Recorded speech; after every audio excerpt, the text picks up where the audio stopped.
pergerakan KKB TPN PB/OPM saat ini sudah tidak terkendali lagi. Mereka terkesan sudah putus asa. Untuk bertahan di markas mereka di hutan sudah semakin sulit. Di samping kebutuhan logistik yang semakin sulit didapat, pasukan TNI Polri sudah menguasai hutan pegunungan yang selama ini mereka buat menjadi markas dan basis pergerakan mereka. Ratusan tim sniper dari TNI Polri sudah menempati posisi-posisi strategis di pegunungan yang dikoordinasikan dengan pantauan drone dan memonitor citra satelit. Kurir-kurir KKB yang selama ini bertugas mendistribusikan kebutuhan logistik dari perkampungan ke markas KKB di hutan pegunungan, kini sudah tidak berani lagi naik gunung karena banyaknya tim-tim kecil TNI Polri secara rutin berpatroli di pegunungan. Ini yang memaksa para anggota KKB bahkan pimpinan kelompoknya sering harus turun gunung untuk membeli sendiri bahan logistik mereka ke pasar-pasar tradisional atau ke kota kabupaten, hingga beberapa di antaranya tertangkap bahkan tertembak pasukan TNI Polri. Sesuai pengakuan beberapa anggota KKB yang sudah kembali ke pangkuan NKRI, sebahagian dari mereka memilih untuk menyerahkan diri dan kembali ke pangkuan NKRI setelah berhasil melarikan diri dari KKB atau berpura-pura turun gunung untuk mengambil logistik. Karena tidak tahan lagi tinggal di gunung, mereka sering harus menahan lapar karena kekurangan bahan makanan, serta karena janji-janji pimpinan KKB yang semakin tidak jelas.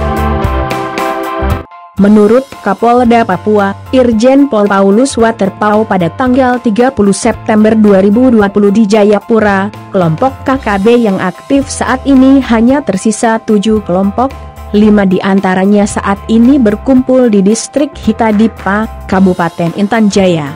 Mereka bermaksud menjadikan Hitadipa sebagai markas terakhir dan sebagai basis pergerakan dan pertahanan mereka, karena di tempat asal mereka sudah tidak aman lagi.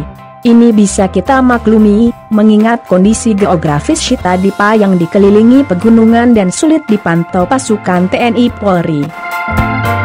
Pasokan logistik bahan makanan juga bisa mereka dapatkan dengan memanfaatkan masyarakat di Hitadipa yang umumnya masih ada keterkaitan hubungan keluarga dengan anggota KKB.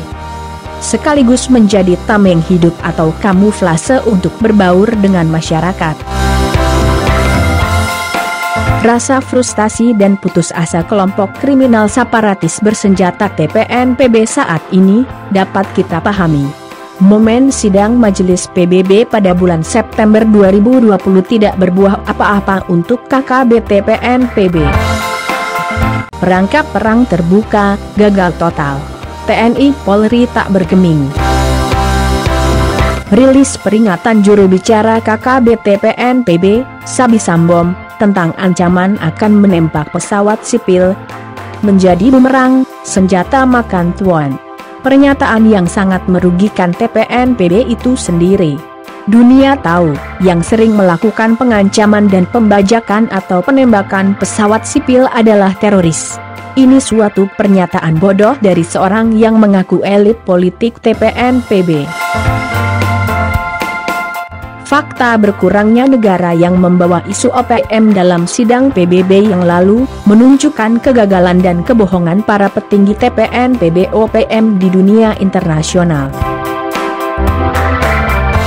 Sesungguhnya para petinggi OPM sudah tidak mampu lagi menutup mata dunia dengan propaganda pembohongan mereka tentang fakta keberhasilan pembangunan di segala aspek kehidupan di Papua saat ini.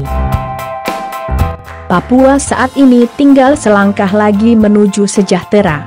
Sarana prasarana yang sudah ada dan yang sedang dibangun sudah cukup memadai. Langkah berikutnya adalah melakukan mindset, motivasi dan peningkatan SDM masyarakat Papua untuk dapat dan mampu menikmati serta membangun Papua ke depan.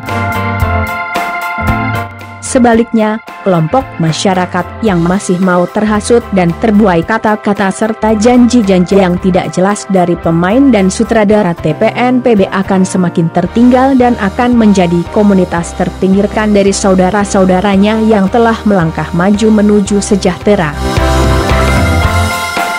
Para elit politik TPN PB tinggal menggunakan pundi-pundi uang mereka, yang mereka panen dengan menjual isu Papua selama ini, untuk pindah ke negara tertentu yang biasa menerima orang-orang pelarian politik atau kriminal.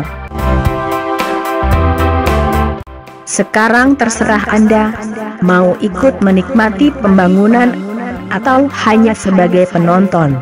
Sebagai penonton.